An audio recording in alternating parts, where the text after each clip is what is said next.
ఈ దీపావళి మీ జీవితాల్లో వెలుగులు నింపాలని ఆశిస్తూ హరీష్ అకాడమీ అందిస్తుంది అన్ని ఆన్లైన్ కోర్సులపై భారీ డిస్కౌంట్ ఆఫర్స్. ఇప్పుడు ఫుల్ కోర్స్ ఏదైనా 2000 రూపాయలు మాత్రమే. ప్రతి సింగిల్ కోర్స్ 500 రూపాయలు మాత్రమే. 5000 రూపాయల Telangana SI and constable full course ఇప్పుడు 2000 రూపాయలు మాత్రమే. 6000 రూపాయల టీఎస్పీ ఎస్సీ గ్రూప్ 2 ఇప్పుడు 2000 రూపాయలు మాత్రమే. 4200 రూపాయల ఏపీఎస్ఐ అండ్ కానిస్టేబుల్ ఫుల్ కోర్స్ ఇప్పుడు 2000 రూపాయలకే. 5000 రూపాయల ఏపీఎస్సీ గ్రూప్ 2 ఇప్పుడు 2000 రూపాయలు మాత్రమే. ఈ ఆఫర్స్ నవంబర్ 1 నుండి 5వ తేదీ వరకు మాత్రమే. ఈ బంపర్ ఆఫర్స్ మిస్ చేసుకోకండి. మరెందుకు ఆలస్యం, వెంటనే గూగుల్ ప్లే స్టోర్ నుండి హరీష్ అకాడమీ యాప్ ను డౌన్లోడ్ చేసుకోండి. విజయం సాధించండి. లెజెండరీ ఫ్యాకల్టీచే ఖచ్చితంగా జాబ్ సాధించే విధంగా రూపొందించబడిన online classes. Harish the best academy. 8341116915.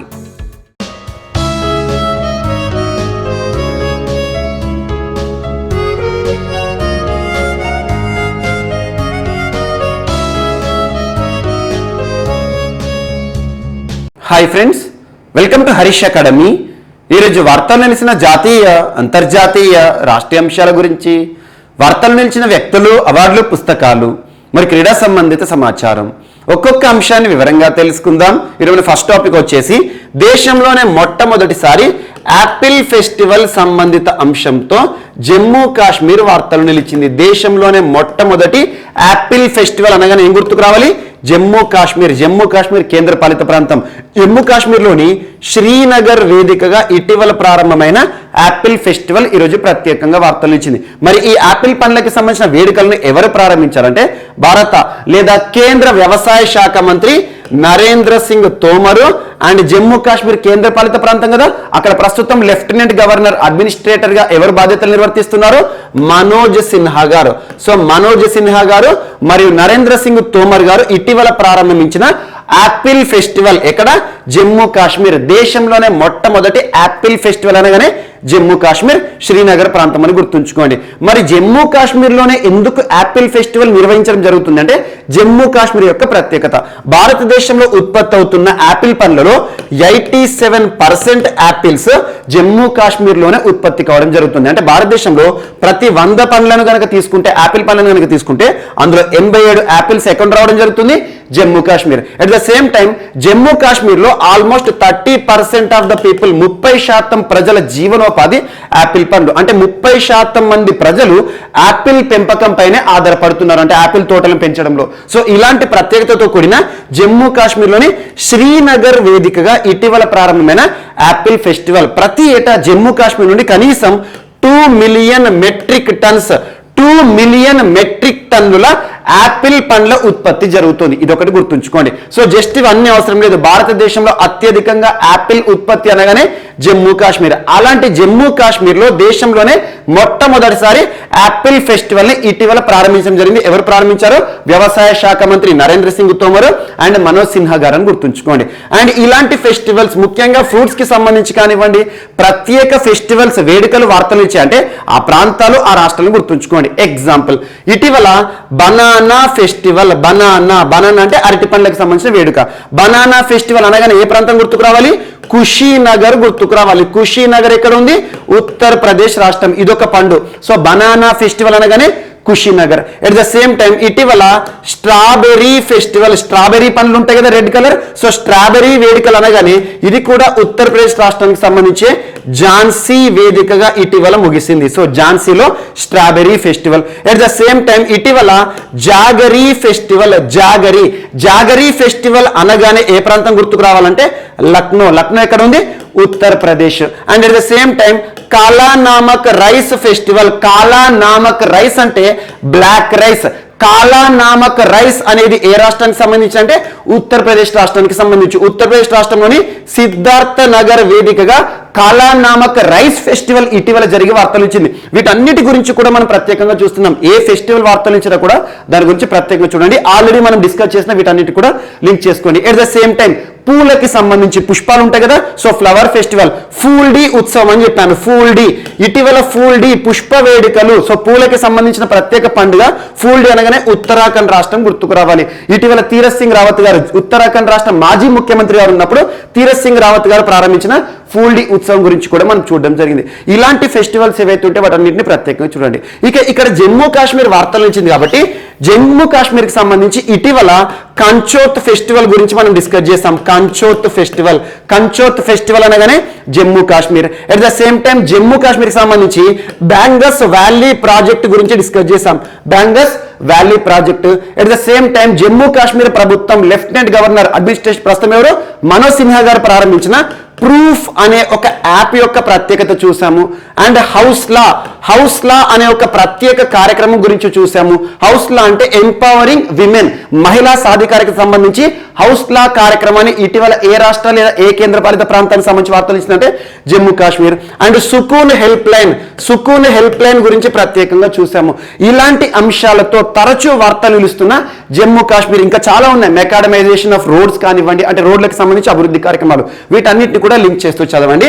So Jammu Kashmir సంబంధించి యాపిల్ తోటలకు ప్రసిద్ధి కాబట్టి భారతదేశంలో యాపిల్ ఫెస్టివల్, దేశంలోనే మొట్టమొదటిసారి యాపిల్ వేడుకలు, యాపిల్ ఫెస్టివల్ అనగానే శ్రీనగర్ ప్రాంతం పేరు గుర్తుంచుకోండి, జమ్మూ కాశ్మీర్ అని గుర్తుంచుకోండి సరిపోతుంది. అండ్ నెక్స్ట్ ఈరోజు మరొక అంశం. సో హర్యానా రాష్ట్రానికి సంబంధించి ఉత్తమ్ బీజ్ పోర్టల్ అనే అంశం వార్తలు ఇచ్చింది. ఉత్తమ్ బీజ్ పోర్టల్ అంటే ఏంటి? ఒక వెబ్సైట్. దేనికి సంబంధించి?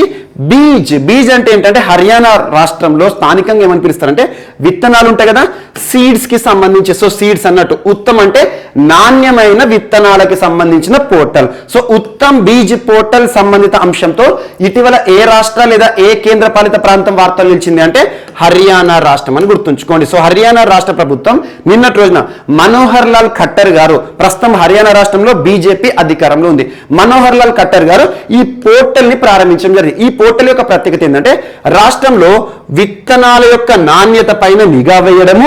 అండ్ నాణ్యమైన విత్తనాలు ఉంటాయి కదా, ఈ విత్తనాలను ఎవరికి అవసరం ఉంటే విత్తనాలు ఫార్మర్స్ కి డిస్ట్రిబ్యూట్ చేయడానికి ఆన్లైన్ విధానంలో బుకింగ్ చేసుకోవడానికి ప్రత్యేకంగా ఉత్తమ్ బీజ్ పోర్టల్ ని ప్రారంభించడం జరిగింది. సో నాణ్యమైన విత్తనాలను రైతులకు అందించాలి అని ఒక ప్రత్యేకమైన అంశంలో భాగంగా ఈ పోర్టల్ ని హర్యానా రాష్ట్ర ప్రభుత్వం నిన్నటి రోజున ప్రారంభించింది. జస్ట్ గుర్తుంచుకోండి, టు ద పాయింట్ అడిగే అవకాశాలు ఉంటాయి సరిపోతుంది. సో ఈ నాణ్యమైన విత్తనాలు కానివ్వండి, రాష్ట్రంలో చాలా వరకు విత్తనాల కల్తీ జరుగుతుంది.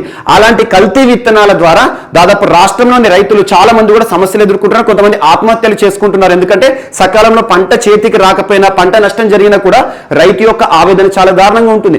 ఇలాంటి పరిస్థితుల్లో రైతుకు నాణ్యమైన విత్తనాలను అందించాలని చెప్పేసి ఒక ఆకాంక్షతో రాష్ట్ర ప్రభుత్వం ప్రారంభించిన ఉత్తమ్ బీజ్ పోర్టల్ అని గుర్తుంచుకోండి సరిపోతుంది. అండ్ ఇటీవల హర్యానా రాష్ట్రం తరచూ వార్తలు నిలుస్తుంది. దేశంలోనే మొట్టమొదటి ధాన్యపు ఏటీఎం అన్నాను, ధాన్యపు ATM, India's first grain ATM. మనకి పీడిఎస్ పబ్లిక్ డిస్ట్రిబ్యూషన్ సిస్టమ్ లో భాగంగా రేషన్ దుకాణం పోతాం కదా, చౌకధరల దుకాణం, అక్కడ ఏం చేస్తారు, వారు తరాజులో జోకేసి మనకు కావాల్సిన ఆహార ధాన్యాలను ఇవ్వడం జరుగుతుంది.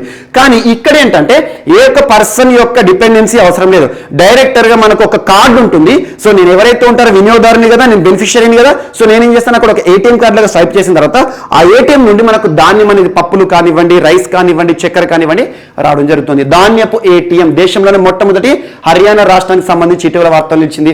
ఎట్ ద సేమ్ టైం ఇటీవల స్వస్థ హర్యానా అనే ఒక ప్రత్యేక యాప్ ని హర్యానా రాష్ట్ర వైద్య ఆరోగ్య శాఖ మంత్రి గారు ప్రారంభించారు. స్వస్థ హర్యానా అని చెప్పాను. ఎట్ ద సేమ్ టైం ఇటీవల హర్హిత్ స్టోర్స్ అనే ఒక ప్రత్యేకం, ముఖ్యంగా హర్యానా రాష్ట్రంలో ఉపాధి అవకాశాల కోసం వేచి ఉన్న యువత ఎవరైతే ఉంటారో ఉపాధి ఇవ్వడంలో భాగంగా రాష్ట్ర ప్రభుత్వం ప్రారంభించిన ప్రత్యేక stalls program Harhith stores. At the same time అనాథ పిల్లలకి సంబంధించి కోవిడ్ కాలంలో అనాథలుగా మారిన పిల్లల కోసం హరిహర్ అనే ఒక ప్రోగ్రామ్, హరిహర్ అనే ఒక ప్రోగ్రామ్ గురించి డిస్కస్ చేసాము. ఎట్ ద సేమ్ టైం ఇటీవల CCTNS నెట్వర్క్స్ లో, so crime and criminal network tracking system లో దేశంలోనే టాప్ ప్లేస్ లో హర్యానా రాష్ట్రం వార్తలు ఇచ్చింది. ఇలాంటి అన్ని అంశాలను కూడా లింక్ చేస్తూ చదవండి. సో హర్యానాకి సంబంధించి ఇటీవల వార్తలు ఇచ్చిన అన్ని అంశాలు ఒకసారి చూడండి. ఖచ్చితంగా రానున్న పోటీ పరీక్షలో హర్యానాకి సంబంధించి క్రీడలకు సంబంధించి కూడా కావచ్చు. ఎగ్జాంపుల్ మనకి ఇటీవల భారతదేశంలో ఖేలో ఇండియా గేమ్స్ కి సంబంధించి తరచూ వార్తలు ఇస్తున్న రాష్ట్రంగా హర్యానా చూడొచ్చు. ఇది ఒకటి ఇంపార్టెంట్. అండ్ నెక్స్ట్ ఈరోజు ఈ సర్కార్ అనే ఒక ప్రత్యేక యాప్ వార్తలో నిలిచింది. ఈ సర్కార్ ఇటీవల వార్తలో నిలిచిన ఈ సర్కార్ యాప్ ఏ రాష్ట్రానికి సంబంధించిందంటే గుజరాత్ రాష్ట్రానికి సంబంధించి. సో గుజరాత్ రాష్ట్రానికి సంబంధించి రాష్ట్ర ప్రభుత్వం, రాష్ట్ర ముఖ్యమంత్రి నిన్నటి రోజున ఈ సర్కార్ యాప్ గురించి ప్రస్తావన చేశారు. ప్రస్తుతం గుజరాత్ రాష్ట్రంలో ముఖ్యమంత్రిగా ఉన్నారు భూపేంద్ర భాయ్ పటేల్ గారు. అంతకుముందు విజయ్ రూపానీ గారు ఉండే. సో గుజరాత్ రాష్ట్ర ప్రస్తుత ముఖ్యమంత్రి భూపేంద్ర భాయ్ పటేల్ గారు ఈ సర్కార్ యొక్క ప్రాముఖ్యతని నిన్నటి రోజున ప్రారంభించడం జరిగింది. యాక్చువల్గా ఈ సర్కార్ అంటే ఏం లేదు, మొత్తం కూడా డిజిటల్ విధానంలో అడ్మినిస్ట్రేషన్ ని తీసుకురావాలి. డిజిటల్ విధానం అంటే ఏంటి? Paperless administration. పేపర్లెస్ అంటే ఏంటి? మనం ఏదన్నా ప్రభుత్వ కార్యాలయానికి వెళ్ళామనుకోండి, అక్కడ బండిల్స్ ఆఫ్ పేపర్స్ ఉంటాయి, చాలా పేపర్స్ ఉంటాయి, పేపర్ వర్కే ఉంటుంది ప్రభుత్వ కార్యాలయాల్లో. అలాంటి ప్రతి ఒక్క ప్రభుత్వ కార్యాలయంలో కూడా ఇకపైన పేపర్ అవసరం ఉండదు. పేపర్ లేకుండానే ప్రజలకు కావలసిన సేవలు అందించడంలో భాగంగా మొత్తం కూడా డిజిటల్ గా మారుస్తారు. అడ్మినిస్ట్రేషన్ మొత్తం కూడా డిజిటల్ గా చేస్తారు. ఈ సర్కార్ అనే ఒక యాప్ ద్వారా మనకు కావాల్సిన సేవలు ఏవైతే ఉంటాయో ప్రభుత్వం ఈ సర్కార్ అంటే ఎలక్ట్రానిక్ సర్కార్ అన్నట్టు. సర్కార్ అంటే గవర్నమెంట్ అంతా కూడా ఎలక్ట్రానిక్ విధానంలో రావడానికి ఒక యాప్ ని రూపకల్పన చేయడం జరిగింది గుజరాత్ రాష్ట్ర ప్రభుత్వం. సో రానున్న డిసెంబర్ 25వ తేదీ 2021 రోజున దీన్ని అధికారికంగా రాష్ట్ర వ్యాప్తంగా కూడా ప్రారంభించబోతున్నారంట. సో నేషనల్ గవర్నెన్స్ డే అంటాం, సుపరిపాలన దినోత్సవం అంటాం. మనకు అటల్ బిహారీ వాజ్పేయి గారి జన్మదినోత్సవం రోజున దీన్ని ప్రారంభించబోతుందంట రాష్ట్ర ప్రభుత్వం. ఇది ఒకటి ప్రత్యేకంగా వార్తలు చేసింది. సో ఈ యాప్ కి సంబంధించిన ప్రత్యేకతలను నిన్నటి రోజున వివరించారు భూపేంద్ర భాయ్ పటేల్ గారు. అండ్ ఇటీవల గుజరాత్ రాష్ట్రానికి సంబంధించి గో గ్రీన్ అనే ఒక ప్రత్యేక అంశాన్ని చూసాము. గుజరాత్ రాష్ట్ర ప్రభుత్వం ప్రస్తుతం ఎలక్ట్రిక్ వెహికల్స్ కి ప్రాధాన్యత ఇస్తుంది, ప్రోత్సాహకాలు కల్పిస్తోంది. గో గ్రీన్ అనేది ఎలక్ట్రిక్ వెహికల్స్ సంబంధించి రాష్ట్రంలో ఇండస్ట్రియల్ వర్కర్స్ కానివ్వండి, కన్స్ట్రక్షన్ సెక్టర్ లో పనిచేసే వర్కర్స్ కానివ్వండి, వారికి సబ్సిడీతో కూడిన 2 వీలర్స్ కానివ్వండి, 4 వీలర్స్ కానివ్వండి రాష్ట్ర ప్రభుత్వం ఇస్తోంది గో గ్రీన్ అనే ఒక ప్రోగ్రామ్. అండ్ గుజరాత్ రాష్ట్రానికి సంబంధించి ఇటీవల కెవాడియా అనే ప్రాంతం తరచూ వార్తలు ఇస్తుంది. కెవాడియా అనగానే ప్రత్యేకం, ప్రపంచంలోనే అతి పెద్ద విగ్రహం, స్టాచ్యూ ఆఫ్ యూనిటీ, ఐక్యతా విగ్రహం ఏ రాష్ట్రంలో ఉంది? సర్దార్ వల్లభభాయ్ పటేల్ గారి విగ్రహం గుజరాత్ రాష్ట్రం కెవాడియా ప్రాంతం. ఆ కెవాడియా ప్రాంతానికి ఆనుకొని ఉన్న ఒక లేక్ కూడా ఇటీవల వార్తలు ఇచ్చింది, పంచములి లేక్. పంచములి లేక్ ఇటీవల వార్తలు ఇచ్చింది. ఒక సరస్సు పంచములి ఏ రాష్ట్రంలో ఉంది అంటే గుజరాత్ రాష్ట్రంలో ఉంది. అండ్ కెవాడియా నెక్లెస్ రోడ్ ఉంటుంది కదా, కెవాడియా విగ్రహం ఉంది కదా, మన ఐక్యతా విగ్రహం, ఆ చుట్టూ ఉండే రహదారి ఏదైతే ఉంటుందో దానిని ఎలక్ట్రిక్ వెహికల్స్ ఓన్లీ జోన్ గా గుర్తించింది రాష్ట్ర ప్రభుత్వం. ఎలక్ట్రిక్ వెహికల్స్ ఓన్లీ జోన్ అంటేనే ఆ రోడ్డు పైకి ఎలక్ట్రిక్ వాహనాలు మాత్రమే రావాల్సి ఉంటుంది. ఎట్ ద సేమ్ టైం దేశంలోనే మొట్టమొదటి మ్యారిటైమ్ ఆర్బిట్రేషన్ సెంటర్ ఇటీవల గాంధీనగర్ లో ఏర్పాటైంది. దేశంలోనే మొట్టమొదటి మ్యారిటైమ్ ఆర్బిట్రేషన్ సెంటర్ అంటే ఏంటంటే ముఖ్యంగా సముద్ర ప్రాంతానికి సంబంధించి వివాదాలు ఉంటాయి కదా, ఆ వివాదాల పరిష్కారం కోసం ఏర్పడిన ఒక వివాదాల పరిష్కరణ సంస్థ అనుకోవచ్చు. So maritime arbitration. అండ్ ఇటీవల గాంధీనగర్ రైల్వే స్టేషన్ రెనోవేషన్ సంబంధిత అంశంతో వార్తలు ఇచ్చింది. గుజరాత్ రాష్ట్రానికి సంబంధించి రాష్ట్ర ప్రభుత్వం కమలం పండును కూడా తీసుకొచ్చింది. కమలం పండు అంటే ఏం లేదు, డ్రాగన్ ఫ్రూట్ ఉంటుంది కదా. సో డ్రాగన్ అనేది చైనాని రిజంబుల్ చేస్తుంది. చైనా పదం డ్రాగన్ ఫ్రూట్ కాదు, ఇక మీదట డ్రాగన్ ఫ్రూట్ ని కమలం పండు అని మాత్రం పిలవాలని చెప్పేసి గుజరాత్ రాష్ట్ర ప్రభుత్వం ప్రత్యేకంగా వార్తలు ఇచ్చింది. ఇలాంటి అన్ని అంశాలను లింక్ చేస్తూ చదవండి. గుజరాత్ రాష్ట్రం కూడా ఇంపార్టెంట్. అండ్ నెక్స్ట్ ఈరోజు మరొక అంశం. సో ఈరోజు ఒక ప్రత్యేకమైన విమెన్ ఎంపవర్మెంట్ ప్రోగ్రామ్ వార్తలు ఇచ్చింది. దీనికి సంబంధించి 2 సంస్థలు, national commission for women and ఇంకొకటి national legal services authority, NALSA అంటాం. National legal services authority, NALSA. So national commission for women భారతదేశంలో పనిచేస్తున్న ఒక చట్టబద్ధ సంస్థ, స్టాచ్యుటరీ బాడీ. చట్టబద్ధ సంస్థ అంటే ఏంటి? భారతదేశంలో ఒక సంస్థ ఒక చట్టం ఆధారంగా, పార్లమెంట్ రూపకల్పన చేసిన చట్టం ఆధారంగా ఏర్పడి పనిచేస్తుంది అనుకోండి, దాన్ని చట్టబద్ధ సంస్థ అంటాం. నేషనల్ కమిషన్ ఫర్ విమెన్, జాతీయ మహిళా కమిషన్ ఏ సంవత్సరంలో ఏర్పడింది? 1992 సంవత్సరం. సో ఏ చట్టము? National commission for women act 1990 ఆధారంగా, ఈ చట్టం ఆధారంగా భారతదేశంలో ఏర్పడిన సంస్థ. ప్రస్తుతం రేఖా శర్మ గారు ఈ సంస్థకి సంబంధించి హెడ్ గా విధులు నిర్వర్తిస్తున్నారు. అండ్ నెక్స్ట్ ఇంకొక సంస్థ నేషనల్ లీగల్ సర్వీసెస్ అథారిటీ. మనకు రాజ్యాంగంలో ఆదేశిక సూత్రాల్లో ఆర్టికల్ 39A అనేది important. So free legal aid for every citizen, భారతదేశంలోని ప్రతి వ్యక్తికి కూడా ఉచిత న్యాయ సేవా సహాయాన్ని కల్పించాలి. సో ఆర్టికల్ 39A, అందులో భాగంగా భారతదేశంలో ఒక చట్టం వచ్చింది, national legal services authority act 1987లో భాగంగా 1995 నుండి అందుబాటులోకి వచ్చిన ఏర్పడిన ఒక సంస్థ national legal services authority. Article 39A గురించి ప్రత్యేకంగా చూడండి, ఖచ్చితంగా పోటీ పరీక్షలు అడుగుతారు. ప్రస్తుతం సినిమా థియేటర్లో కూడా సినిమా మధ్యలో దీని యొక్క యాడ్ అనేది వస్తుంది, నేషనల్ లీగల్ సర్వీసెస్ అథారిటీకి సంబంధించి. దాన్ని అబ్జర్వ్ చేయండి. సో ఈ రెండు సంస్థలు అంటే ఒకటేమో న్యాయ సేవను కల్పించే సంస్థ, ఒకటేమో మహిళలకు సంబంధించి రక్షించే సంస్థ, వారి హక్కులను పరిరక్షించే సంస్థ. అంటే ఈ రెండు సంస్థలు కలిసాయి అంటే ఈ రెండు సంస్థల ఆధ్వర్యంలో వచ్చే కార్యక్రమం యొక్క ఉద్దేశం ఏంటి? భారతదేశంలో మహిళకు కావలసిన న్యాయ సేవను కలిగించడం అనేది ఉద్దేశం. భారతదేశంలో మహిళకి సంబంధించిన సమస్యలు చాలా ఉంటాయి. ఎగ్జాంపుల్, వేధింపులకు గురవుతున్న మహిళలు కానివ్వండి, అలా వేధింపులకు గురవుతున్న మహిళలు అసలు ఎలాంటి న్యాయ సేవను కోరాలి, ఏ రకంగా మనం పోరాడాలి, ఎలాంటి రక్షణలు నాకు ఉన్నాయి, భారత ప్రభుత్వం ఎలాంటి చట్టాలు నాకు కల్పిస్తోంది, అలాంటి అన్ని అంశాలు విమెన్ ఎంపవర్మెంట్ లో భాగంగా ఈ రెండు సంస్థలు కలిసి ఒక ప్రత్యేక కార్యక్రమాన్ని నిన్నటి రోజున ఉత్తరప్రదేశ్ రాష్ట్రంలోని వారణాసిలో ప్రారంభించడం జరిగింది. ఈ ప్రోగ్రాం పేరు, ఈ రెండు సంస్థలు సంయుక్తంగా తీసుకొచ్చిన ప్రోగ్రాం పేరు ఏంటంటే ఎంపవర్మెంట్. అంటే ఎంపవర్మెంట్, విమెన్ ఎంపవర్మెంట్ అంటాం, సాధికారత. ఎంపవర్మెంట్ ఆఫ్ విమెన్, మహిళా సాధికారత త్రూ లీగల్ అవేర్నెస్. లీగల్ అంటే ఏంటి? మనకి ఏవైతే ఉంటే న్యాయ, లీగల్ అనే పదం ఎక్కడ కనిపించినా కూడా that is the term related to న్యాయం, న్యాయానికి సంబంధించిన అర్థాన్ని ఇస్తుంది. భారతదేశంలో మహిళా సాధికారతను కల్పించాలి, ఏ రకంగా? వారికి ఉచితంగా న్యాయ సేవను కల్పిస్తూ ఒక ప్రత్యేకమైన అవగాహన తీసుకురావడం అన్నట్టు. అందులో భాగంగా మహిళలకు సంబంధించి అండ్ న్యాయానికి సంబంధించిన సంస్థ మధ్య కుదిరిన ఒప్పందం నిన్నటి ఈ ప్రోగ్రాం కూడా వార్తలు నిలిచింది. ఇది ఒకటి ఇంపార్టెంట్. అండ్ నెక్స్ట్, ఇటీవల కాలంలో ఈ సంస్థ వార్తలు నిలిచిన తరచు దీనికి సంబంధించి నేషనల్ హెల్ప్ లైన్ వార్తలు నిలిచింది. ముఖ్యంగా మహిళలకు సంబంధించి ఒక టోల్ ఫ్రీ హెల్ప్ లైన్, దాని గురించి చూడండి. And national legal services authority కూడా తరచు వార్తలు నిలుస్తుంది. ఈ ఆర్టికల్ 39A అనేది చాలా ఇంపార్టెంట్.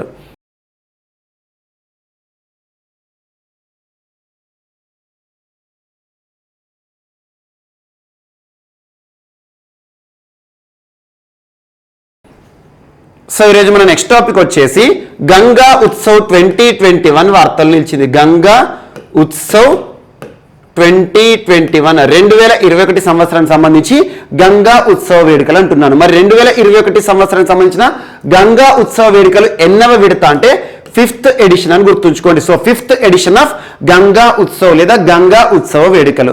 మన భారతదేశ సంస్కృతిలో గంగా నదికి చాలా ప్రాముఖ్యత ఉంటుంది, ఇంపార్టెన్స్ ఉంటుంది. ముఖ్యంగా హిందూ మతంలో గంగా నదిని పవిత్ర నదిగా కొలుస్తాము. అలాంటి గంగా నదిని భారత ప్రభుత్వము 2008 సంవత్సరం నవంబర్ 4వ తేదీన జాతీయ నదిగా గుర్తించడం జరిగింది. సో జాతీయ నది హోదా ఉంది. సో భారతదేశంలో లేదంటే నేషనల్ రివర్ ఏది అని కనుక పోటీ పరీక్షలు అడిగితే గంగా నది. అలాంటి నేషనల్ రివర్ గా గంగా నదిని ఏ సంవత్సరంలో ప్రభుత్వం గుర్తించింది? 2008 సంవత్సరం నవంబర్ 4. అలాంటి మన జాతీయ నది పవిత్ర గంగా నదిని ఎలా కాపాడాలి, దీని యొక్క ప్రాముఖ్యత ఏంటి, దీని యొక్క సంరక్షణ చర్యలు ఏంటి, ఇలాంటి అన్ని అంశాల పట్ల ప్రజల్లో అవగాహన కల్పించడానికి ప్రతి ఏటా కూడా గంగా ఉత్సవ వేడుకలను ప్రభుత్వం నిర్వహించడం జరుగుతుంది. సో గంగా నదికి సంబంధించి మరి గంగా సంరక్షణ అనగానే ఇక్కడ ఒక సంస్థ గుర్తుకు రావాలి, national mission for clean Ganga. National mission for clean Ganga ఈ ప్రోగ్రామ్ ని భారత ప్రభుత్వం 2016 సంవత్సరంలో ప్రారంభించడం జరిగింది. నమామి గంగే ప్రోగ్రామ్ అంటాం. National mission for clean Ganga అసలు ఏంటి? నేషనల్ మిషన్, జాతీయ మిషన్ క్లీన్ గంగా, గంగా నది మొత్తాన్ని కూడా స్వచ్ఛంగా మార్చడం, పరిశుభ్రంగా తీర్చిదిద్దడం. అలాంటి 2016 సంవత్సరంలో ఏర్పడిన national mission for clean Ganga, దీని యొక్క ఆవశ్యకత ఏంటి, ఏ రకంగా గంగా నదిని సంరక్షించడం జరుగుతుంది, ఇలాంటి అన్ని అంశాల పట్ల కూడా ఈ ప్రోగ్రామ్ లో ప్రజల్లో అవగాహన కల్పిస్తాం. సో దీన్ని ఇటీవల ఎవరు ప్రారంభించారో గంగా ఉత్సవ వేడుకలను అంటే ఇక్కడ గుర్తుంచుకోండి, గజేంద్ర సింగ్ షెకావత్. గజేంద్ర సింగ్ షెకావత్ గారు ప్రస్తుతం కేంద్ర మంత్రిగా ఉన్నారు. ఏ మంత్రిత్వ శాఖకి? మినిస్ట్రీ ఆఫ్ జలశక్తి. జలం అంటే నీరు. సో మినిస్ట్రీ ఆఫ్ జలశక్తి గజేంద్ర సింగ్ షెకావత్ గారు ఈ ప్రోగ్రామ్ ని ప్రారంభించడం జరిగింది.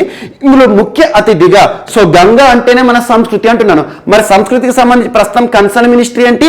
Ministry of culture. Ministry of culture and tourism సంబంధించి ప్రస్తుతం భారతదేశంలో కన్సర్న్ పర్సన్ మినిస్టర్ గా ఎవరున్నారు?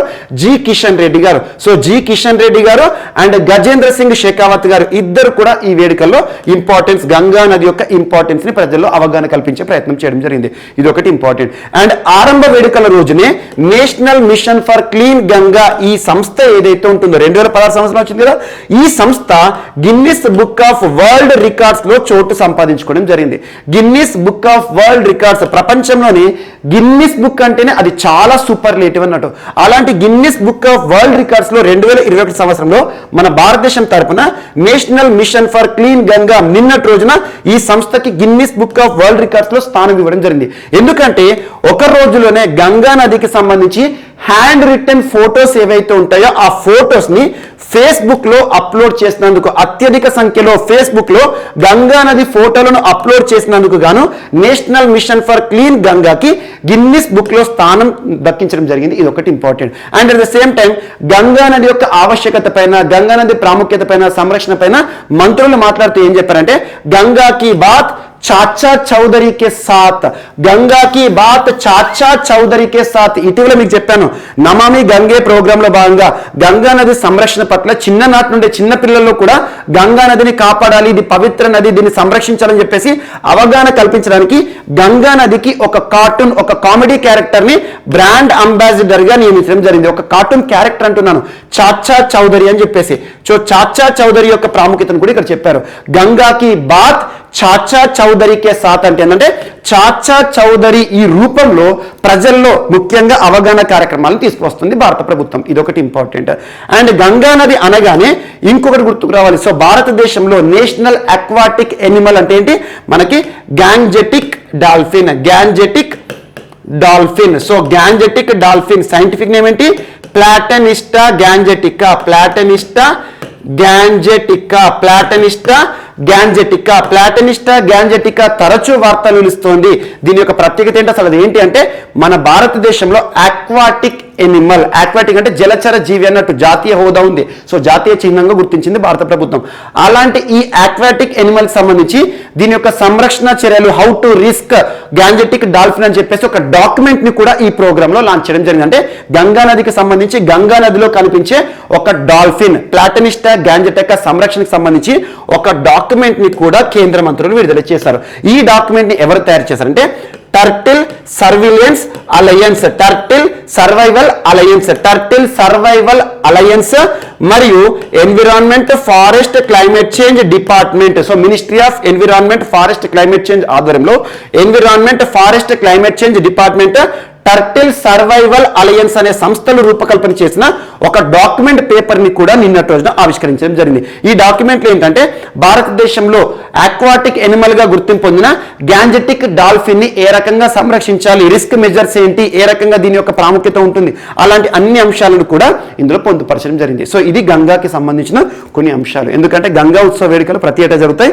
ఈ సంవత్సరం 5th ఎడిషన్ కూడా ప్రస్తుతం జరుగుతున్నాయి. సో November 4th, 2008 రోజున భారత ప్రభుత్వం గంగా నదిని జాతీయ నదిగా గుర్తింపు పొందడం జరిగింది. అండ్ హిందూ మతంలో చాలా డివైన్ రివర్ గా మనం పవిత్ర నదిగా కొలుస్తాం. అదంటే గంగా నదికి సంబంధించి ఇది ఒకటి ఇంపార్టెంట్. అండ్ నెక్స్ట్ ఈరోజు మరొక అంశం. So defence, ministry of defence ఆధ్వర్యంలో నిన్నటి రోజు ఒక కీలకమైన ప్రకటన వార్త నిలిచింది. అదేంటంటే ఇటీవల డిఫెన్స్ అక్విజిషన్ కౌన్సిల్ ఆధ్వర్యంలో జరిగిన ఒక సమావేశం. డిఫెన్స్ అక్విజిషన్ కౌన్సిల్ అంటేనే భారతదేశంలో సాయుధ దళాలకు సంబంధించి, ముఖ్యంగా మిలిటరీకి సంబంధించిన సంస్థ అనుకోండి. డిఫెన్స్ అక్విజిషన్ కౌన్సిల్ ఆధ్వర్యంలో మినిస్ట్రీ ఆఫ్ డిఫెన్స్ ప్రస్తుతం ఎవరు? రాజ్నాథ్ సింగ్ గారు. సో రాజ్నాథ్ సింగ్ గారు ఒక ప్రకటన నిన్న ఏం చెప్పారంటే భారతదేశంలో మిలిటరీ మోడర్నైజేషన్, సో ఆర్మీకి సంబంధించి సాయుధ బలగాలు ఉంటాయి కదా, సాయుధ దళాలు ఉంటాయి కదా, వాటి యొక్క ఆధునీకరణ కార్యక్రమంలో భాగంగా భారత ప్రభుత్వం 5,965 కోట్ల రూపాయలను ఖర్చు పెట్టనుందంట. అందుకోసం ప్రత్యేక నిధులను విడుదల చేయడం జరిగింది. సో మినిస్ట్రీ ఆఫ్ డిఫెన్స్ పరిధిలో 5,965 కోట్ల రూపాయలను ఎందుకోసం? మోడర్నైజేషన్ ఇన్ మిలిటరీ, భారతదేశంలో రక్షణ బలగాలు, సాయుధ బలగాలు ఏవైతే ఉంటాయో అందులో ఆధునీకరణ కోసం. ఆధునీకరణ ఏంటంటే వారికి కావాల్సిన అధునాతన ఆయుధాలు కానివ్వండి, వారికి కావాల్సిన ప్రత్యేకమైన మెజర్మెంట్స్ అన్ని కూడా ఇందులో భాగంగా తీసుకోవడం జరుగుతుంది. అందుకోసం ఇంత మొత్తంలో నిధులను ఖర్చు చేయబోతున్నారంట. ఇది ఒకటి కూడా importance. So make in India ప్రోగ్రాంలో భాగంగా పూర్తి స్వదేశీ పరిజ్ఞానంతో కూడిన ఆధునీకరణ కార్యక్రమాలను తీర్చిదిద్దనున్నారు. So approves proposals for modernization of armed forces. Armed అంటే సాయుధాలు, ఫోర్సెస్ అంటే బలగాలు, సాయుధుడు. సో ఆర్మ్డ్ ఫోర్స్ అంటే సాయుధ బలగాలకు సంబంధించి ఆధునీకరణ కార్యక్రమంలో భాగంగా ఇటీవల రక్షణ మంత్రిత్వ శాఖ ఎంత మొత్తంలో నిధులను విడుదల చేసిందంటే ఇది ఒకటి గుర్తుంచుకోండి. And next world bank and Indian government ఒప్పందం వార్తలు ఇచ్చింది. World bank and Indian government అంటున్నాను. $40 మిలియన్ ఒప్పందం. $40 మిలియన్ ఒప్పందం. ఈశాన్య రాష్ట్రమైన మేఘాలయ రాష్ట్రం ఉంది కదా, సో మేఘాలయ రాష్ట్రంలో హెల్త్ ఇన్ఫ్రాస్ట్రక్చర్ ఫెసిలిటీని అభివృద్ధి చేయడానికి, హెల్త్ అంటే వైద్య ఆరోగ్య రంగానికి సంబంధించి, ఇన్ఫ్రాస్ట్రక్చర్ అంటే మౌలిక సౌకర్యాలు. సో హెల్త్ ఇన్ఫ్రాస్ట్రక్చర్, సో వైద్యపరమైన అవసరాలు, వైద్యపరమైన మౌలిక సౌకర్యాల అభివృద్ధి కోసం ఇటీవల వరల్డ్ బ్యాంక్ ఎంత మొత్తంలో నిధులను విడుదల చేసిందంటే $40 మిలియన్. అందుకోసం భారత ప్రభుత్వం ఒప్పందం కుదుర్చుకోవడం జరిగింది. ఈశాన్య రాష్ట్రంలో హెల్త్ ఇన్ఫ్రాస్ట్రక్చర్ అంటే హాస్పిటళ్లను నిర్మించడం కానివ్వండి, ప్రత్యేకమైన టెస్టింగ్ సెంటర్లను ఏర్పాటు చేయడం కానివ్వండి, జన ఔషధి లాంటి కేంద్రాలను ఏర్పాటు చేయడం కానివ్వండి, ఇవన్నీ కూడా ఇందులో భాగంగా ఖర్చు చేయనున్నారు. సో ది వరల్డ్ బ్యాంక్ అనగానే ఎక్కడ గుర్తుకు రావాలి? వాషింగ్టన్ DC హెడ్ క్వార్టర్ పనిచేస్తుంది. ప్రస్తుతం డేవిడ్ మాల్పాస్ గారు ఈ సంస్థకి చీఫ్ గా హెడ్ గా ఉన్నారు. అండ్ ఇండియన్ గవర్నమెంట్ మేఘాలయ రాష్ట్రంలో ఈ ప్రత్యేకమైన నిధులను హెల్త్ ఇన్ఫ్రాస్ట్రక్చర్ కోసం ఖర్చు చేయనుంది. ఇటీవల వార్తలు ఇచ్చిన ADB రుణాలు, నిన్నటి క్లాస్ లో కూడా మనం చూసాం. ADB మహారాష్ట్రకి సంబంధించి అగ్రి బిజినెస్ నెట్వర్క్ అని చెప్పేసి, అండ్ ADB ప్రత్యేకంగా భారతదేశంలో national industrial corridor development project కోసం కూడా $250 మిలియన్ రిలీజ్ చేసింది. అండ్ చెన్నైకి సంబంధించి అర్బన్ ఫ్లడ్ మేనేజ్మెంట్ కోసం కూడా ADB ప్రత్యేక నిధులను, అండ్ ఐజ్వాల్ ఉంది కదా మిజోరాం రాష్ట్రానికి సంబంధించి, ఐజ్వాల్ కి సంబంధించి సస్టైనబుల్ ట్రాన్స్పోర్టేషన్ కోసం కూడా $4 మిలియన్ రిలీజ్ చేసిందని చెప్పాను. ఇలాంటి ప్రత్యేకమైన అంతర్జాతీయ బ్యాంకులు ఏవైతే ఉంటాయో మనకు రుణ సాయం చేసినప్పుడు ఆ ఫిగర్స్ గుర్తుంచుకోండి, అండ్ దాని యొక్క ఉద్దేశం ఏ రాష్ట్రంలో ఎందుకోసం ఖర్చు చేయనున్నారు ఇలాంటివి లింక్ చేస్తూ చదవండి. అండ్ నెక్స్ట్, సో ఈరోజు మన నెక్స్ట్ టాపిక్ వచ్చేసి ఇంటర్నేషనల్ సీడ్ కాన్ఫరెన్స్ కి సంబంధించి తెలంగాణ రాష్ట్రం వార్తలు నిలిచింది. ఇంటర్నేషనల్ సీడ్ కాన్ఫరెన్స్ అంటున్నాను. అంతర్జాతీయ విత్తన సదస్సుకి ఆహ్వానం పొందుతూ ఒక అరుదైన అవకాశంతో ఏ రాష్ట్రం వార్తలు ఇచ్చింది అంటున్నాను? తెలంగాణ రాష్ట్ర ప్రభుత్వం. సో ఇటీవల అంతర్జాతీయ విత్తన సదస్సుకు ఆహ్వానం పొందిన రాష్ట్రం ఏది అంటే తెలంగాణ రాష్ట్ర ప్రభుత్వాన్ని గుర్తుంచుకోండి. మరి అంతర్జాతీయ విత్తన సదస్సు ఎవరి ఆధ్వర్యంలో జరుగుతుందంటే food and agriculture organization, FAO. ఎప్పుడైనా గుర్తుంచుకోండి, ఐక్యరాజ్య సమితి అనుబంధ సంస్థలు వార్తలు నిలుస్తున్నాయి అంటే వాటి యొక్క హెడ్ క్వార్టర్ పైన ప్రత్యేక శ్రద్ధ చూపండి. FAO ఎక్కడుంది? రోమ్ ఎక్కడుంది? ఇటలీ దేశంలోని రోమ్ కేంద్రంగా పనిచేస్తున్న food and agriculture organization. So food అనే పదం కనిపించింది అంటే దానికి సంబంధించిన ప్రధాన కేంద్రం కామన్ గా రోమ్ లోనే ఉంటుంది. ఎగ్జాంపుల్ వరల్డ్ ఫుడ్ ప్రోగ్రామ్ 2020 సంవత్సరానికి సంబంధించి world food programme Nobel peace prize పురస్కార గ్రహీతగా వార్తలు ఇచ్చింది. సో పోటీ పరీక్షల్లో సెంటర్స్ పైన ఖచ్చితంగా ప్రశ్నలు అడుగుతారు. ఎగ్జాంపుల్ కొన్ని హెడ్ క్వార్టర్స్ పైన అడుగుతారు. సో FAO ఇటీవల తరచూ వార్తలు ఇచ్చిన ఫుడ్ అండ్ అగ్రికల్చర్ ఆర్గనైజేషన్ ఎక్కడ ఉంది అంటే రోమ్. సో ఫుడ్ అనే పదం అంటున్నాను, వరల్డ్ ఫుడ్ ప్రోగ్రామ్ అనగానే రోమ్. సో ఈ రోజు మాత్రం FAO ఆధ్వర్యంలో ఈ మంత్ నవంబర్ 4th మరియు 5th 2 రోజుల పాటు జరగనున్న ఒక అంతర్జాతీయ సదస్సు పేరేంటి? International seed conference. ఇందులో ప్రపంచవ్యాప్తంగా దాదాపు 195 దేశాల నుండి మంత్రులు కానివ్వండి, విత్తనాలకు సంబంధించిన శాస్త్రవేత్తలు కానివ్వండి, ప్రముఖులు ప్రసంగించబోతున్నారు. అందులో మన తెలంగాణ రాష్ట్రం కూడా చోటు సంపాదించుకుంది, ఆహ్వానం పొందింది. సో తెలంగాణ రాష్ట్రానికి సంబంధించి డాక్టర్ కేశవులు గారు ఇటీవల వార్తల్లో వ్యక్తుల కింద మనం చూడడం జరిగింది. కేశవులు గారు తెలంగాణ సీడ్ కార్పొరేషన్ కి సంబంధించి చీఫ్ గా ఉన్నారు. సో కేశవులు గారు ఈ ఇంటర్నేషనల్ సీడ్ కాన్ఫరెన్స్ లో వర్చువల్ గా ప్రసంగించనున్నారు. మన తెలంగాణకి సంబంధించి అచీవ్మెంట్స్ అన్నింటినీ కూడా, అందుకోసం రాష్ట్ర ప్రభుత్వం తీసుకున్న చర్యలన్నింటినీ కూడా ఇందులో ప్రసంగించబోతున్నారు. మన టాపిక్ ఏంటంటే so A success story of India Telangana state as a global seed hub. ఈ సెంటెన్స్ పేరు గుర్తుంచుకోండి. మన కేశవులు గారు ఏ టాపిక్ పైన డిస్కస్ చేయబోతున్నారంటే ఏ సక్సెస్ స్టోరీ, ఒక విజయవంతమైన కథ. దీనికి సంబంధించి తెలంగాణ రాష్ట్రానికి సంబంధించి, ఇండియా అండ్ తెలంగాణ స్టేట్, ఇండియాలో ఉన్న తెలంగాణ రాష్ట్రానికి సంబంధించి అసలు ఏ రకంగా గ్లోబల్ సీడ్ హబ్ గా మన తెలంగాణ రాష్ట్రం అనేది మారింది. ఇలాంటి అంశం పైన కేశవులు గారు ఎక్కడ చర్చించబోతున్నారు, ప్రసంగించబోతున్నారు? International seed conference. ఎక్కడ ఆతిథ్యంలో జరుగుతుంది? FAO, food and agriculture organization, Rome ఆతిథ్యంలో వర్చువల్ గా రేపటి నుండి ప్రారంభం కానున్న 2 రోజుల అంతర్జాతీయ సదస్సులో మన తెలంగాణ రాష్ట్రానికి సంబంధించి ఎవరు ప్రసంగించబోతున్నారని గుర్తుంచుకోండి. కేశవులు గారు. మన టాపిక్ ఏంటి? A success story of India Telangana state as a global seed hub.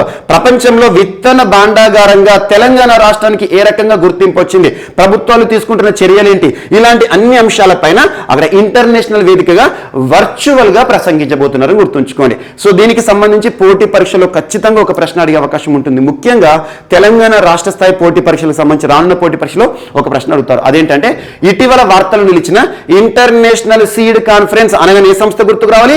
ఐక్యరాజ్య సమితి అనుబంధ సంస్థ అయిన ఫుడ్ అండ్ అగ్రికల్చర్ ఆర్గనైజేషన్ ఆధ్వర్యంలో రేపటి నుండి ప్రారంభం కానుంది. ఫుడ్ అండ్ అగ్రికల్చర్ ఆర్గనైజేషన్ వార్తలు ఇచ్చింది కాబట్టి దీని యొక్క హెడ్ క్వార్టర్ ఎక్కడ అంటే రోమ్ ఎక్కడ ఉంది? ఇటలీలో ఉంది. సో ఇక్కడ మన తెలంగాణ రాష్ట్రానికి ఆహ్వానం పొందింది కాబట్టి అరుదైన అవకాశం కాబట్టి ఇందులో పార్టిసిపేట్ చేయనున్న వారు ఎవరంటే, ప్రసంగించబోతున్నారు ఎవరంటే డాక్టర్ కేశవులు గారు. ఎందుకు డాక్టర్ కేశవులు గారు? ప్రస్తుతం తెలంగాణ రాష్ట్రానికి సంబంధించి సీడ్ కార్పొరేషన్ ఉంది కదా, సో విత్తనాలకు సంబంధించిన సంస్థ, ఆ సంస్థకి చీఫ్ గా ఉన్నారు కేశవులు గారు. తను ప్రసంగించనున్న వ్యాఖ్యానం అసలు ఏంటి, దేని వైపు మాట్లాడుతున్నారు?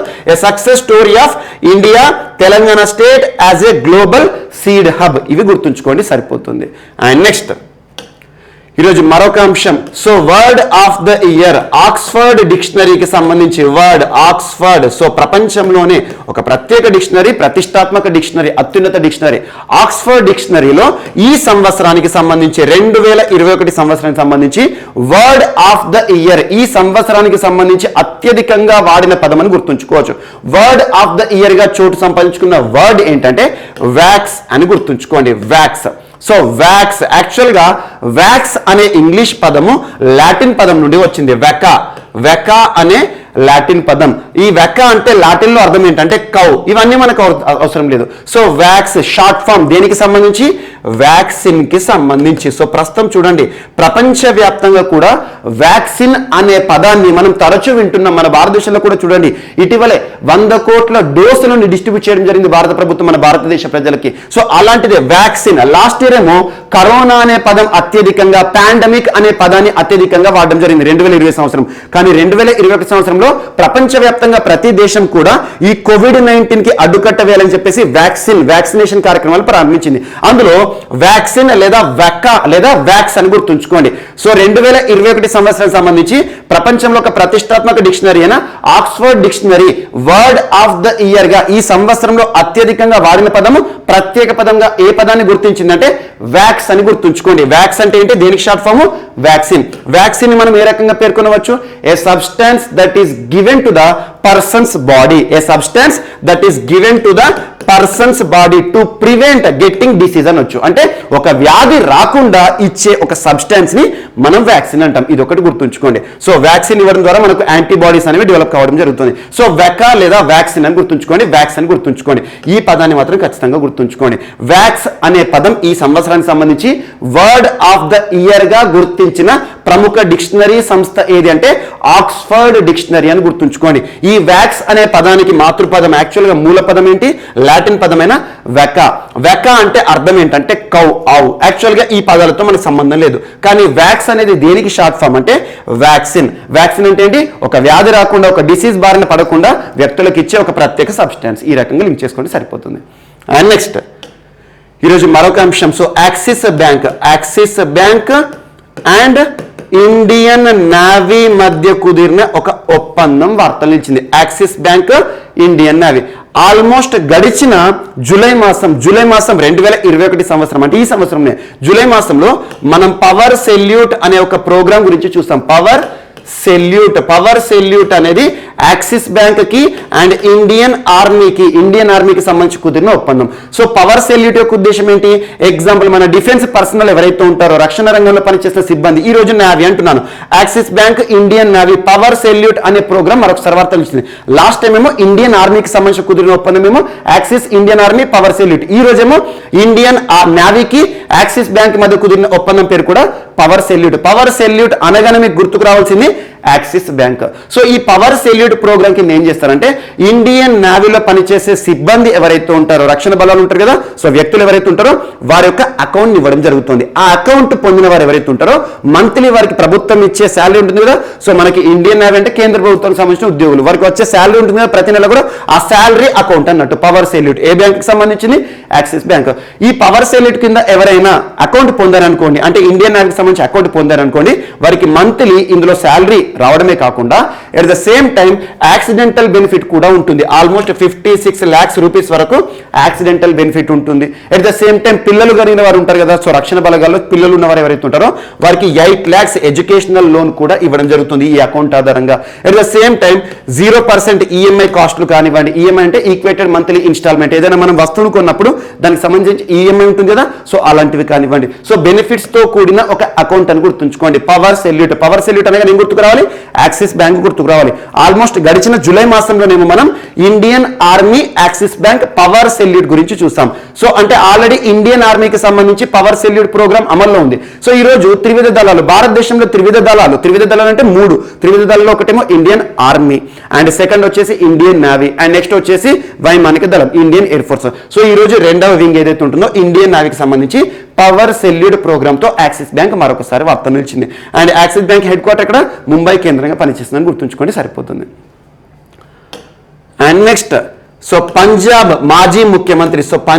రాష్ట్ర మాజీ ముఖ్యమంత్రి అమరీందర్ సింగ్ గారు ఇటీవల మనకు తరచూ వార్తలు ఇచ్చారు. యాక్చువల్గా పంజాబ్ రాష్ట్రంలో చాలా అంశాలు మనం డిస్కస్ చేయడం జరిగింది. కెనాల్ బేస్డ్ వాటర్ సప్లై అని, స్మార్ట్ కనెక్ట్ స్కీమ్ అని, రూరల్ స్టేడియంస్, గ్రామీణ ప్రాంతాల్లో యువత ఉంటారు కదా, ఆ యువతకి క్రీడా ప్రాంగణం ఉండాలని చెప్పేసి, క్రీడలకు ప్రోత్సాహం కల్పించాలని చెప్పేసి చాలా అధునాతనమైన గ్రౌండ్స్ ని కూడా నిర్మిస్తున్నారు.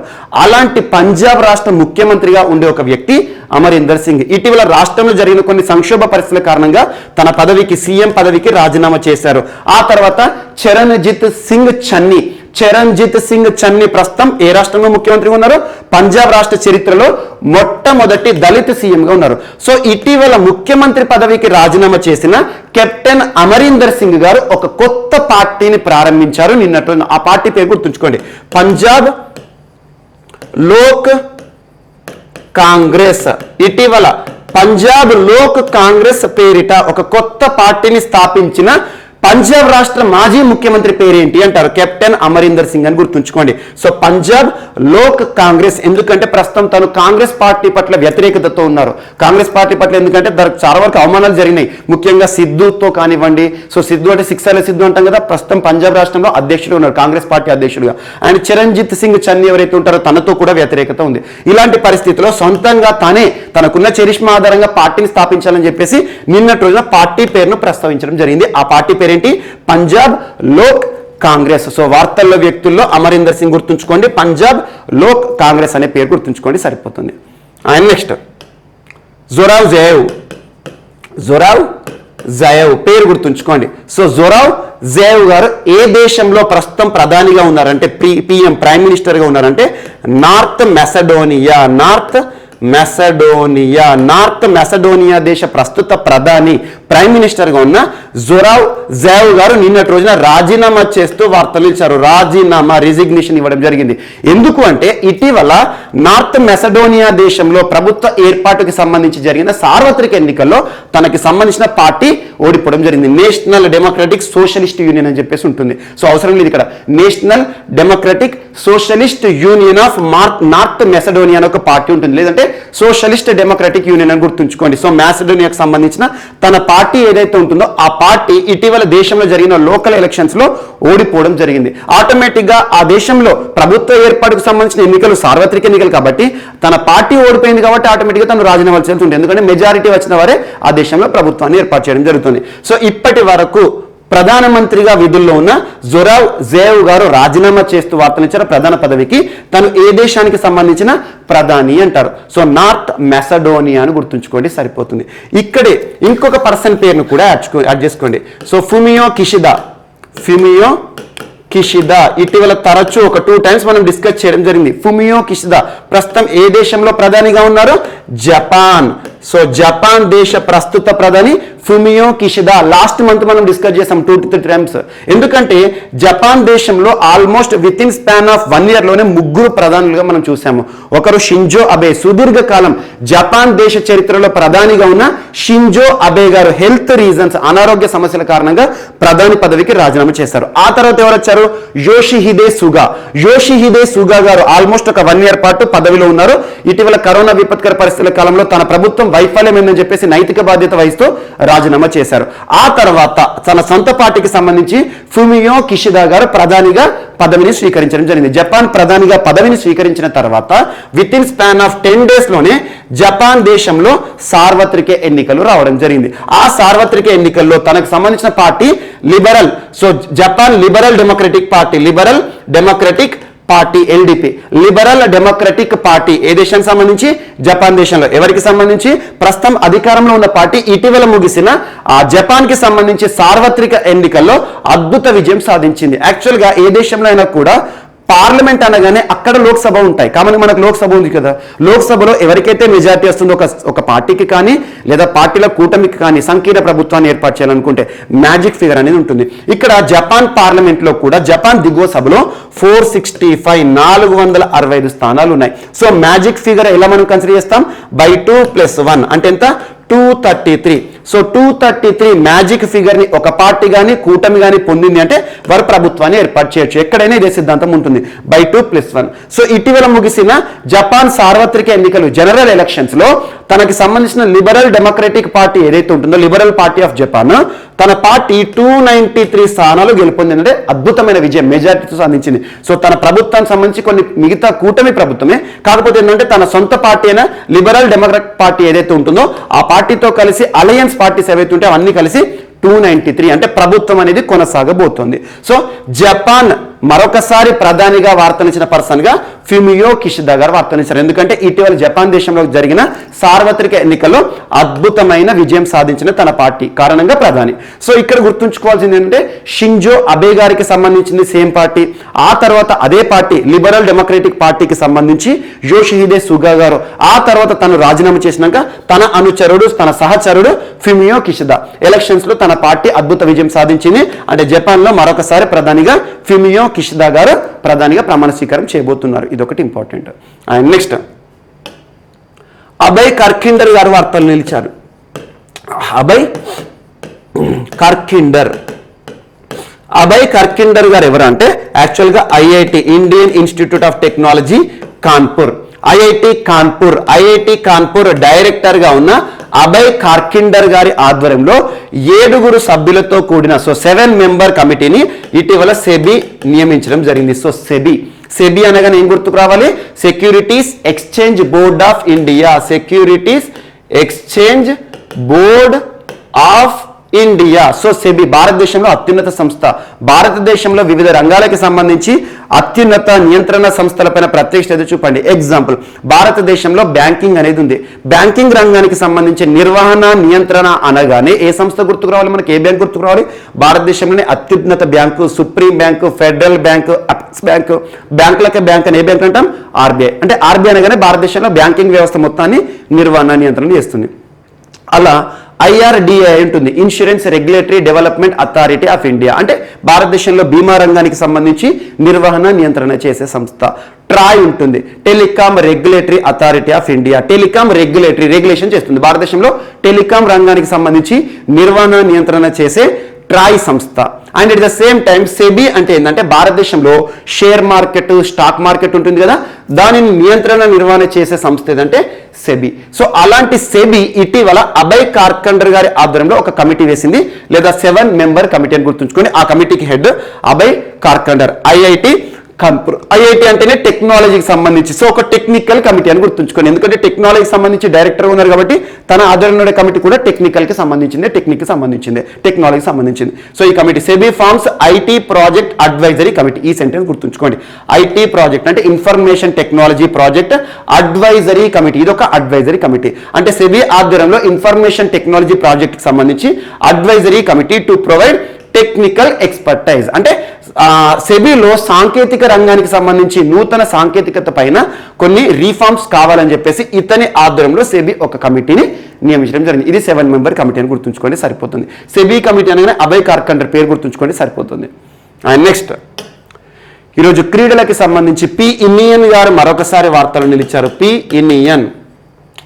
ఇన్నియన్ ఈ మంత్లోనే రెండోసారి వార్తలు ఇచ్చారు. సో పి ఇన్నియన్ గారు ఇండియన్ గ్రాండ్ మాస్టర్, భారతదేశంలో 2002 సంవత్సరంలో గ్రాండ్ మాస్టర్ హోదా పొందిన 16వ గ్రాండ్ మాస్టర్, ఇండియాలో 16th గ్రాండ్ మాస్టర్. సో అలాంటి పి ఇన్నియన్ గారు ఇటీవల ముగిసిన ఒక చెస్ టోర్నమెంట్ లో విజేతగా వార్తలు ఇచ్చారు. సో పి ఇన్నియన్, ఆ చెస్ టోర్నమెంట్ పేరు గుర్తుంచుకోండి, 5th రుజ్నా జొరా చెస్ టోర్నమెంట్. ఈ టోర్నమెంట్ పేరు గుర్తుంచుకోండి సరిపోతుంది. ఇటీవల వార్తలు ఇచ్చిన రుజ్నా జొరా చెస్ టోర్నమెంట్ ఎక్కడ జరిగింది అంటారు? సెర్బియా వేదికగా ముగిసింది. సెర్బియా వేదికగా. ఇది 10 మెంబర్స్ తో కూడిన ఒక చెస్ టోర్నమెంట్ అన్నట్టు, ఫేస్ టు ఫేస్. సో ఆ సెర్బియా వేదికగా ముగిసిన రుజ్నా జొరా చెస్ టోర్నమెంట్ విజేత ఎవరు అంటే మన ఇండియన్ గ్రాండ్ మాస్టర్ పి ఇన్నియన్ అని గుర్తుంచుకోండి. సో చెస్ టోర్నమెంట్, చెస్ అనగానే మనకి ఏం గుర్తుకు రావాలి? FIDE. So international chess federation అంటాం, ఫిడే. సో స్విట్జర్లాండ్ కేంద్రంగా పనిచేస్తుంది లసానే. సో ఫిడే కేంద్రంగా పనిచేస్తున్న ఫిడే ఏదైతే ఉంటుందో ఫిడే ఆధ్వర్యంలో ఇటీవల ప్రారంభంలో ముగిసిన సో చెస్ టోర్నమెంట్, ఆ చెస్ టోర్నమెంట్ పేరు రుజ్నా జొరా. ఎన్నవది ఈ ఎడిషన్ ఈ సంవత్సరం? సో ప్రతి సంవత్సరం జరుగుతుంది. 5th edition of Ruzna Zora chess tournament ఎక్కడ జరిగిందంటే సెర్బియా వేదికగా జరిగింది. విన్నర్ ఎవరంటే P Iniyan, Indian grand master అని గుర్తుంచుకోండి సరిపోతుంది. అండ్ నెక్స్ట్ ఈరోజు మరొక అంశం. So world deaf judo championship వార్తలు వచ్చింది. World deaf judo championship. Deaf అంటే ఎవరు? వినికిడి లోపం ఉంటుంది కదా, సో వినలేని వారు అన్నట్టు, హియరింగ్ ఇంపైర్మెంట్ ఉన్నవారు. So world deaf judo championship ఎక్కడ జరిగిందంటే ప్యారిస్ వేదికగా జరిగింది. Paris. So Paris Versailles. So Paris ఎక్కడ ఉంది? ఫ్రాన్స్ వేదికగా ఇటీవల ముగిసిన వరల్డ్ డెఫ్ జూడో ఛాంపియన్షిప్ లో మన భారతదేశానికి సంబంధించి జమ్మూ అండ్ కాశ్మీర్కి సంబంధించిన టీం, డెఫ్ టీం ఏదైతే ఉంటుందో, డెఫ్ జూడో టీం ఏదైతే ఉంటుందో టాప్ ప్లేస్ లో చోటు సంపాదించుకుని వార్తలు ఇచ్చింది. అంటే ఈ టోర్నమెంట్ విజేతగా మన జమ్మూ కాశ్మీర్ వార్తలు ఇచ్చింది. జమ్మూ కాశ్మీర్ డెఫ్ టీం అని గుర్తుంచుకోండి, డెఫ్ జూడో టీం అని గుర్తుంచుకోండి. ఈ టోర్నమెంట్ ఎవరు నిర్వహించారంటే international committee of sports for deaf, international committee of sports for deaf అనే ఒక అంతర్జాతీయ సంస్థ. అంటే డెఫ్ కి సంబంధించిన వారు ఎవరైతే ఉంటారో వారికి సంబంధించిన క్రీడలను నిర్వహించే international committee of sports for deaf అనే అంతర్జాతీయ సంస్థ ఇటీవల ప్యారిస్ లో నిర్వహించిన వరల్డ్ డెఫ్ జూడో ఛాంపియన్షిప్ లో విజేత లేదా టాప్ ప్లేస్ లో మన జమ్మూ కాశ్మీర్ కి సంబంధించిన డెఫ్ టీం, జూడో టీం వార్తలు నిలిచింది. ఇది ఒకటి ఇంపార్టెంట్. సో ఇవి క్రీడలకు సంబంధించిన అంశాలు. సో ఇవి ఈరోజు వార్తలు నిలిచిన అంశాలు. మిస్లేనియస్ అంశాలు ఏమైనా మిగిలిపోతే మాత్రం రేపటి క్లాస్లో యాడ్ చేసుకొని నేర్చుకుందాం. రేపు కలుద్దాం. Thank you.